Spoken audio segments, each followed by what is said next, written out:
पंजाब में स्थित सिख धर्म के 3 तख्त साहिबान वाले शहरों को पावन शहरों का दर्जा देना पंजाब सरकार के लिए बड़ी सौभाग्य की बात है।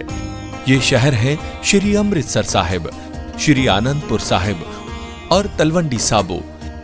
ਇਹ ਤਿੰਨੋਂ ਤਖਤਾਂ ਦੇ ਸ਼ਹਿਰਾਂ ਨੂੰ ਪੰਜਾਬ ਦੇ ਅਧਿਕਾਰਤ ਪਵਿੱਤਰ ਸ਼ਹਿਰ ਵਜੋਂ ਐਲਾਨ ਕਰਨ ਦਾ ਫੈਸਲਾ ਕੀਤਾ। पश्चिम बंगाल विधानसभा चुनाव 2026, ममता का किला गिराने में लगाया तुरुप का इक्का। ग्लैमरस चेहरे वाली महिला पमेला गोस्वामी को उतारा। ममता बनर्जी के सामने बीजेपी की महिला रणनीति का चेहरा।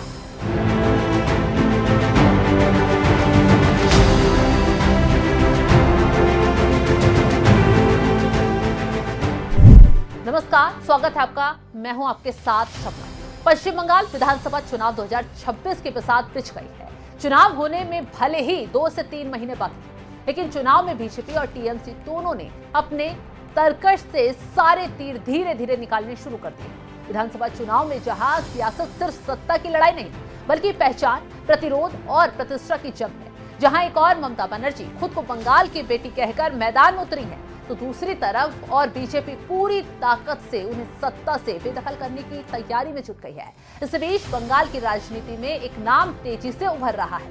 नाम है पमेला गोस्वामी। बंगाल की राजनीति में आज का सवाल यही है कि क्या पमेला गोस्वामी ममता बनर्जी के सामने बीजेपी की महिला रणनीति का चेहरा है, या फिर ये सिर्फ एक राजनीतिक प्रयोग है। 2021 के चुनाव में बीजेपी ने बंगाल में पूरी ताकत झोंक दी, लेकिन नतीजा ये रहा कि सत्ता तो नहीं मिली, लेकिन बीजेपी ने यह दिखा दिया कि वो अब बंगाल में हाशिए पर नहीं है। इस बार मुकाबला और सीधा है। बीजेपी बनाम टीएमसी।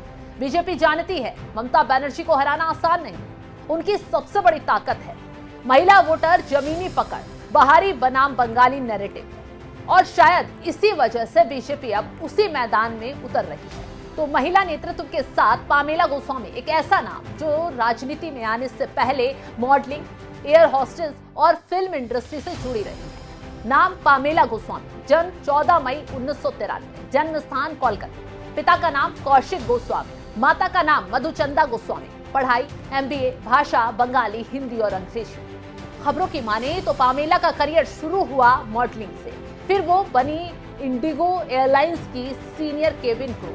लेकिन कहानी यही नहीं रुकी। 2010 में पमेला ने बंगाली फिल्म मॉन चाय टॉम से एक्टिंग डेब्यू किया। उसके बाद कई टीवी सीरियल्स और फिल्में की। 2016 के फिल्म संपर्क को खासा पसंद किया गया। लेकिन सवाल यह है कि जब फिल्म और ग्लैमर से सब ठीक चल रहा था, तो राजनीति क्यों करने वाली है?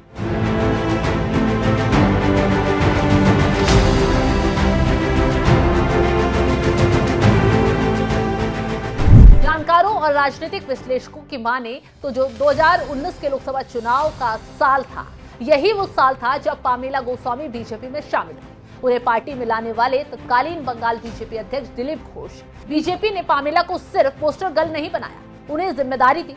हुगली जिले की पर्यवेक्षक की। बीजेपी का गणित साफ था कि ममता बनर्जी के सामने एक युवा पीढ़ी लिखी आत्मनिर्भर महिला चेहरा चाहिए। जनवरी 2021 में चुनाव से ठीक पहले पमेला गोस्वामी को कोकीन के साथ गिरफ्तार किया गया। आरोप था कि ड्रग स्मगलिंग पूरे बंगाल में हड़कंप मचा रही है। बीजेपी ने आरोप लगाया कि यह टीएमसी की साजिश है, बीजेपी को बदनाम करने की कोशिश। टीएमसी ने कहा कानून ने अपना काम किया, राजनीति से कोई लेना देना नहीं। यह मामला सिर्फ एक गिरफ्तारी का नहीं था, यह राजनीतिक हथियार बन चुका था। कुछ समय पहले कोर्ट ने पमेला गोस्वामी को ड्रग्स के सभी आरोपों से बरी भी कर दिया। यहीं से कहानी ने नया मोड़ ले लिया। बीजेपी ने इसे राजनीतिक प्रताड़ना का उदाहरण बताया। पमेला गोस्वामी ने खुद को टीएमसी की साजिश का शिकार और न्याय की जीत के रूप में पेश किया, और यही नैरेटिव अब बीजेपी के चुनावी हथियारों में शामिल है। फिल्म इंडस्ट्री के साथ साथ पमेला ने बिजनेस में भी कदम रखा। उन्होंने प्रोबिर डे के साथ मिलकर प्रोबिर एंजोलिना मार्केटाइल प्राइवेट लिमिटेड बनाई। उनका interior design brand rococo BJP उन्हें सिर्फ नेता नहीं, आत्मनिर्भर महिला के रूप में पेश कर रही। सवाल यही है कि क्या पमेला गोस्वामी ममता बनर्जी का सीधा विकल्प है, या फिर बीजेपी सिर्फ उन्हें इस्तेमाल कर रही है? ममता बनर्जी के सामने जहां संघर्ष और सादगी की कहानी है, वहीं पामेला के पास ग्लैमर, आधुनिकता और युवा ऊर्जा है। दोनों की राजनीति की भाषा अलग है, दोनों की जमीन अलग है। पामेला गोस्वामी का उभार एक संकेत देता है, बीजेपी अब सिर्फ बाहरी नेताओं पर निर्भर नहीं, पार्टी ने चेहरों को गढ़ना चाहती है, महिला नेतृत्व को आगे बढ़ाने की कोशिश। लेकिन बंगाल आसान नहीं, यहाँ चेहरे नहीं, विश्वास चुनाव जिताता है। तो सवाल अब यही है, क्या पामेला गोस्वामी बीजेपी की नई उम्मीदवार बनेंगी या फिर बंगाल की राजनीति उन्हें भी उसी तरह से परख लेगी जैसे उनसे पहले कई और चेहरे को परखा गया है? चुनाव नजदीक है, राजनीति रणनीति तेज है और बंगाल एक बार फिर इतिहास रचने को तैयार है।